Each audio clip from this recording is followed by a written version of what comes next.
All right, all right. I don't know about you, but as I was planning for this and preparing for this, I came into it hoping to be fed. And I will say, with everything that was shared on the panel today, I have a recipe.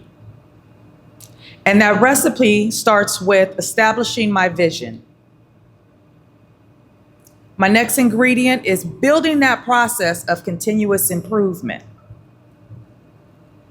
After that, I'm going to sprinkle in a little bit of preparation, a whole lot of confidence, and we're going to get comfortable with being uncomfortable. Once we've added all those ingredients, we're going to mix it around, we're going to stir it, and we're going to let it simmer in love. And when it's finally ready to be served, we're going to serve it with confidence, and we're going to serve it while living our creed. We're going to serve it, we're going to plate it, we're going to be bold about it, and you're going to love it. You're absolutely going to love it. So I thank the panel for sharing that recipe with me. I know I've been fed. I hope you all have been fed.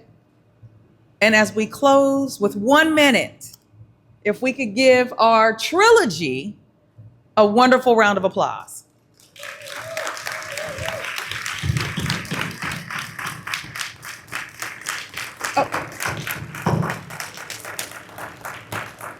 Thank you. We do have one question. Powerful. I actually brought my art appreciation class to this, so those are the students that were sitting over there. I would love to know how we can track the impression of what you've said with those students. I would love to see how we might connect. So that's my question. Now, you want to answer that? Absolutely. We would love to track that information as well. I will talk with you personally after this session. Thank you for that. Any other questions? Yes, we have one more question here up front.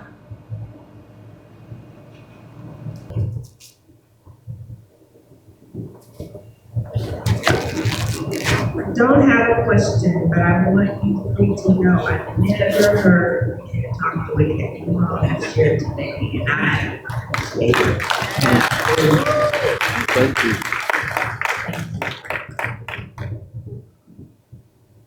Any other questions? We have one more question in the back.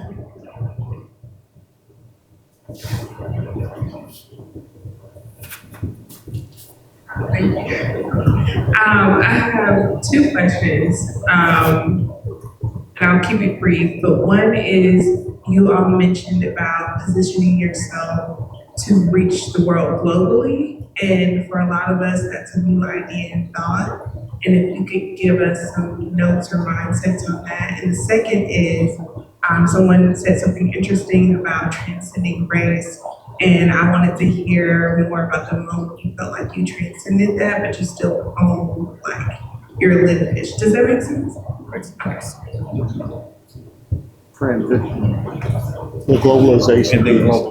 How do you think global on the global scale? Yeah, I think that the process of success is the same for everybody. The difference is some people know it, some people don't.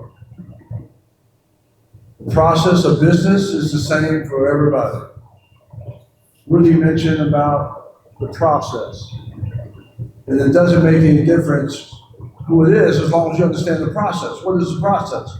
So for me, I grew up ball player, didn't really understand how to think, didn't understand the value of information, education, didn't understand how to apply it to my personal development, didn't understand the importance of the capitalistic system and how it works. And so, again, I didn't know who I was as a person. So I had no foundation for organizing content, especially the content that we have today. 30 years ago, might have been kind of tough to evolve based on self-directed having a self-directed plan, kind of hard to evolve 30 years ago, because we only had the school system.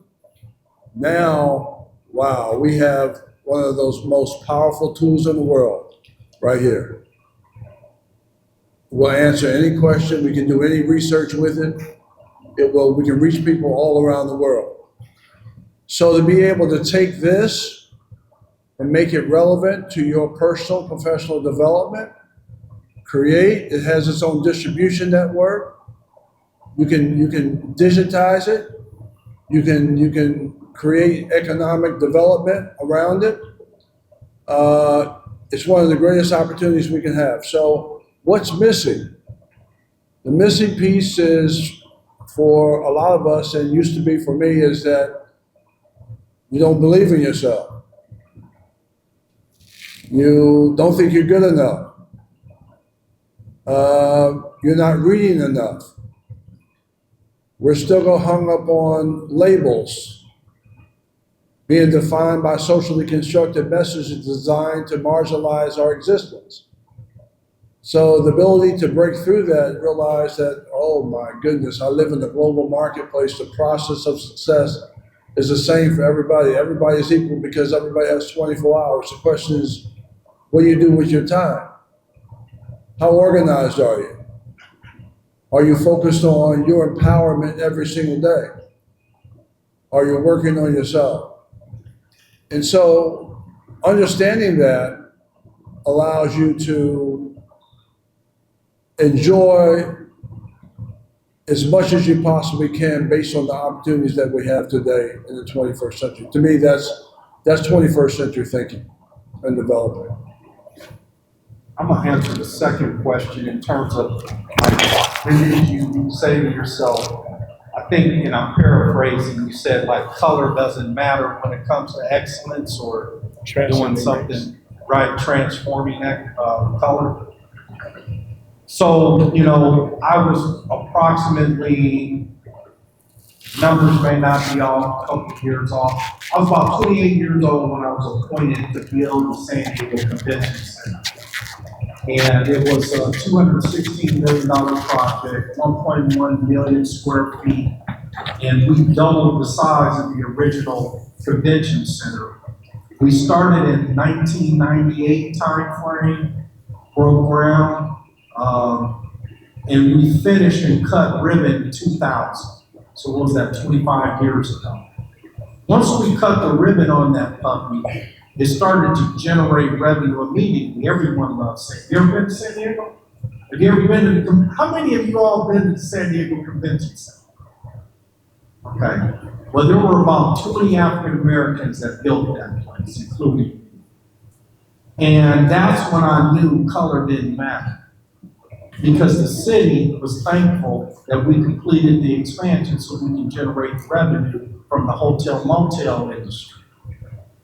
And to this day, when I stand in front of it and I look at it and watch people, look at that building, talk about how beautiful it is, it's right on the waterfront next to the Padre ballpark, I just say in my mind, they don't even know that black folks built that. Because they don't care.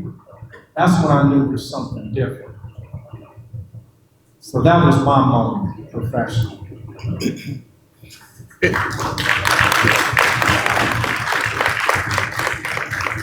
And also piece and how you keep that on your radar. Really, I think we have wonderful tools available to us, various social media outlets and various podcasts that are available. What I've tried to do more recently is try to study a country kind of a month and tap into some of their social media outlets, tap into a podcast or two, just to create an awareness or understanding and awareness of what's happening in that region of the world, what the emerging needs are. And especially while you're young, travel, and get that firsthand experience, kind of boots on the ground, immerse yourself in various cultures, and that'll give you an education on their experience, the global experience, and honestly, it'll change your train of thought and how you approach whatever your desires are on a global aspect. Thank you for that. That's good information. I'm gonna try that.